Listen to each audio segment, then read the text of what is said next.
Hey everyone! I want to tell you all about the day we rented a yacht in Puerto Vallarta. Honestly, from the moment it started, we knew it was going to be special. As soon as we arrived at the marina, the day really started to come alive. The air was fresh, and the sun wasn't too harsh yet. It was just perfect. The marina was bustling with activity. Crew members preparing boats, groups like ours getting ready to head out, and small fishing boats already coming back with their catch.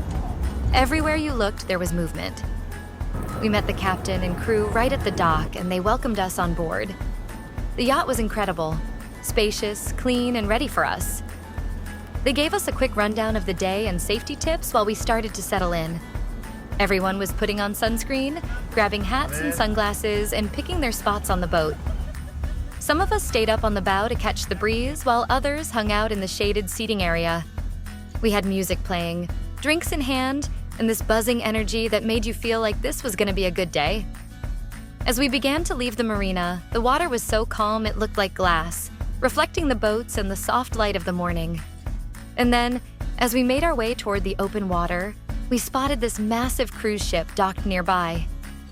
Seeing it up close from our yacht was incredible. It made you feel tiny, but in the best way, like you were part of something bigger. As soon as we left the marina, it was like the whole bay opened up for us. Right there, you get this amazing view of Puerto Vallarta, and it just hits you. This is the perfect way to see the city. The boat started heading south, and little by little, everything along the coastline started to unfold in front of us. First, we passed by the hotel zone. Then we started getting closer to the heart of Puerto Vallarta. You could see the downtown area, with all the white buildings stacked up against the green mountains.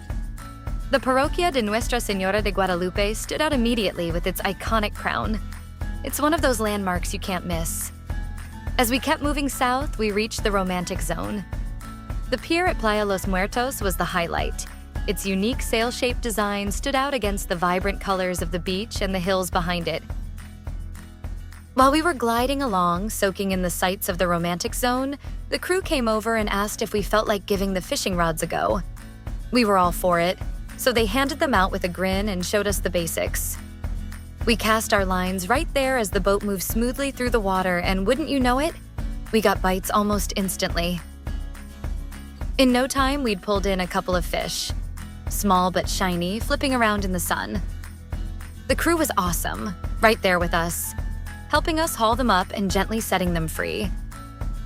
It was such a cool, laid-back moment, and they made it feel like a little bonus adventure on top of everything else.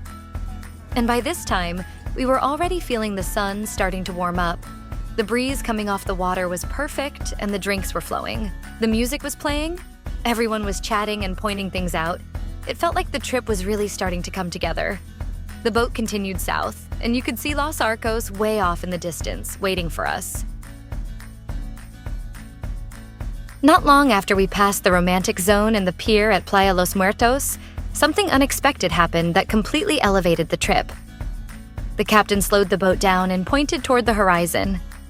At first, we weren't sure what we were looking at, but then we saw it. A whale breaching out of the water in the distance. It wasn't just one whale, though. As we got closer, we started to see more. It was like a full-on show. February is peak whale season in Puerto Vallarta, and we were right in the middle of it. The bay seemed alive with movement, with these massive creatures surfacing, slapping their tails, and even leaping out of the water. At one point, a whale breached so close to the boat that we could hear the splash as it landed back in the water. It felt like they were performing just for us. The captain carefully maneuvered the boat so we could get a better view without disturbing them. And we stayed there for a while, watching in awe. As the boat turned back south, Los Arcos came into view in the distance. As we got closer to Los Arcos, we could already tell this was going to be one of the highlights of the trip. The captain found the perfect spot for us, right next to one of the caves that cuts through the rock. The crew encouraged us to take photos, and honestly, it was impossible not to. Everyone was snapping pictures with the cave and the rocks in the background, trying to capture how amazing it all looked. After a few minutes of soaking in the view, we grabbed the snorkeling gear and jumped into the water. Los Arcos is one of the most iconic places in Puerto Vallarta for a reason, and snorkeling there makes you realize why. Once we'd had our fill of snorkeling, the captain suggested heading to a nearby beach for some fun in the water. It didn't take long to get there, and as we arrived, we saw a few other boats anchored nearby, with people swimming and relaxing. The beach was small and secluded, the kind of spot you can only get to by boat. The crew got everything ready for us. They brought out a kayak, a paddleboard, and even a jet ski. It was like having our own private water park. Some of us jumped right into the water, swimming and splashing around, while others took turns on the kayak and the jet ski.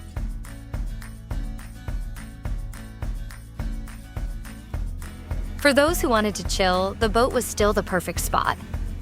A few people stayed on board, lying back with drinks in hand, enjoying the view of the beach and the mountains in the background. After spending so much time in the water, jumping in, playing with the kayak and jet ski, it was time to get back on the boat. Honestly, we were all starting to feel hungry by then, so when the crew told us they were bringing out the food, we couldn't have been more excited.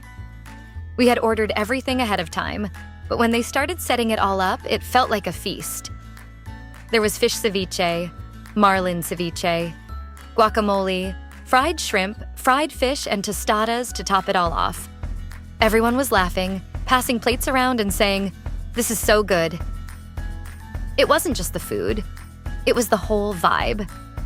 Eating like that, out on the water with the sun starting to dip lower, made it feel like the best meal ever. We kept cruising slowly as we ate, just soaking it all in. The food, the view, and the fact that the day had been absolutely perfect so far. And then, just when we thought it couldn't get any better, someone yelled, "Dolphins!" We all rushed to the front of the boat, and there they were. First just one or two, and then a whole group. They were swimming right alongside the boat, jumping in and out of the water like they were performing for us. It was insane. Some of them got so close we could hear the splash every time they hit the water. Others were further out, jumping in perfect arcs like something out of a movie. It felt like they were playing with us, following the boat and showing off. Everyone was trying to take pictures and videos, but honestly, we were also just standing there, watching and laughing at how amazing it all was. Seeing dolphins that close in their element was something else entirely. It was the kind of thing you never forget. And there were a lot of dolphins. Like really a lot. After a while, the dolphins swam off and the boat picked up speed again. The ride back to the marina was smooth, with the sun setting and casting this golden glow over everything. It was the perfect ending to an incredible day. Between the whales, the snorkeling, the food, and the dolphins, it felt like we'd crammed a whole bucket list into a single trip. By the time we got back, we were already saying, "We have to do this again." And honestly, I can't wait.